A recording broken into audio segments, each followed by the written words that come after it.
Shambhu border पर अड़े किसान, सुरक्षा बलों ने अन्नदाताओं को दिल्ली की ओर बढ़ने से रोका। पुलिस ने आंसू गैस के दागे गोले, सीमा पर 3 लेयर बैरिकेडिंग की सुरक्षा। शंभू बॉर्डर पर आंसू गैस के गोले दागने के बाद पुलिस ने किसानों की फूलों की बारिश की। पुलिस कर रही है किसानों को शंभू बॉर्डर पर ही रोकने का प्रयास। किसानों के दिल्ली चलो मार्च पर केंद्रीय मंत्री जीतन राम मांझी का बड़ा बयान। कहा, मार्च करने की जरूरत नहीं, सरकार बातचीत के लिए तैयार। मार्च का महज किया जा रहा है ढोंग, नेता कर रहे हैं राजनीति। शंभू बॉर्डर पर किसान नेता सरवन सिंह पंढेर का बयान। कहा, विरोध प्रदर्शन के 300वें दिन भी सरकार अपनी जिद पर अड़ी हुई है। बैठक के बाद आगे की रणनीति बनाने की बात कही। लातूर के किसानों को महाराष्ट्र वक्फ बोर्ड की ओर से नोटिस मिलने पर महाराष्ट्र के उप मुख्यमंत्री एकनाथ शिंदे का बयान। कहा, ये आम जनता की सरकार, किसी के ऊपर भी नहीं होने देंगे अन्याय। महाराष्ट्र में नेता विपक्ष को लेकर बड़ी हलचल। महाविकास अघाड़ी के नेताओं ने की सीएम फडणवीस से मुलाकात। नाना पटोले, असलम शेख और भास्कर जाधव ने विधानसभा उपाध्यक्ष की भी मांग की। सोलापुर के मारकड़वाड़ी में शरद पवार ने जनता से की बात। कहा, चुनाव प्रक्रिया में बदलाव करने की जरूरत। अमेरिका जैसे बड़े देशों में बैलेट से हो रहे हैं चुनाव। नेता प्रतिपक्ष पहुंचे गांधी के जयपुर कांग्रेस नेतृत्व संगम सम्मेलन में लेंगे हिस्सा। बैठक में कांग्रेस के बड़े नेता अशोक गहलोत, गोविंद सिंह डोटासरा, सचिन पायलट समेत जैसे बड़े नेताओं की नो एंट्री। राजस्थान के जोधपुर में बीएसएफ की 60वीं स्थापना दिवस। केंद्रीय गृह मंत्री अमित शाह स्थापना दिवस परेड में हुए शामिल। जीप पर सवार हो दी सलामी। आप संयोजक अरविंद केजरीवाल ने बीजेपी के नारे पर किया पलटवार। ट्वीट कर कहा, 10 साल में आप सरकार ने जो काम किए हैं वो सब काम बंद कर देंगे।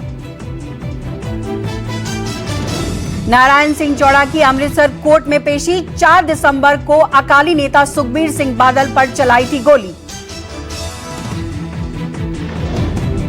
वाराणसी में सीएम योगी आदित्यनाथ ने दिया बड़ा बयान। कहा, हमारा देश सुरक्षित है तो हमारा धर्म सुरक्षित है, और धर्म सुरक्षित है तो हम सुरक्षित हैं।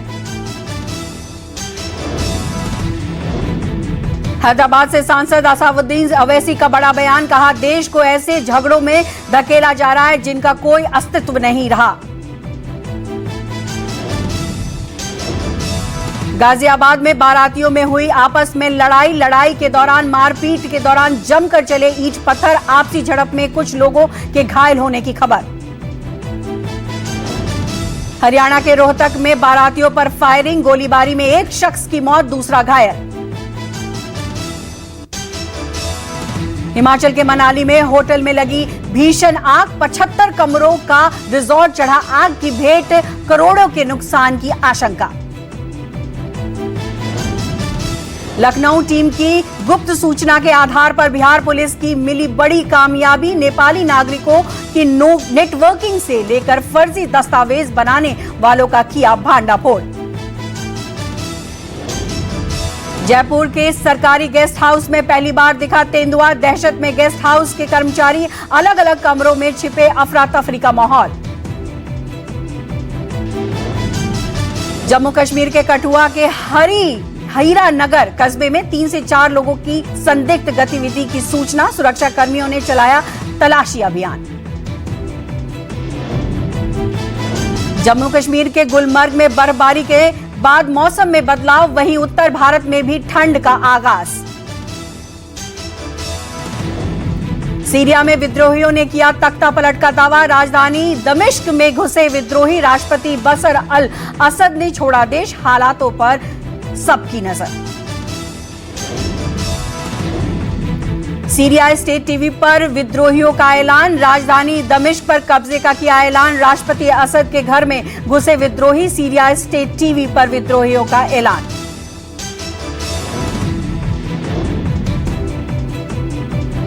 सीरिया में लगातार हो रहे विद्रोह को लेकर देखा जा रहा है कि वहां गोलियां भी चलाई जा रही हैं, साथ ही साथ गोलियां चलाकर जश्न भी मनाया जा रहा है। चुनाव जीतने के बाद जेलेंस्की से पहली बार मिले ट्रंप। फ्रांस के राष्ट्रपति इमैनुअल मैक्रों ने करवाई दोनों की मुलाकात। पेरिस के एलिसी पैलेस में दोनों नेताओं के बीच बातचीत विस्तार से हुई। त्रिपक्षीय वार्ता में जेलेंस्की ने कहा, रूस के साथ चल रहे युद्ध को जल्द ही न्यायपूर्ण तरीके से समाप्त करने का प्रयास करेंगे।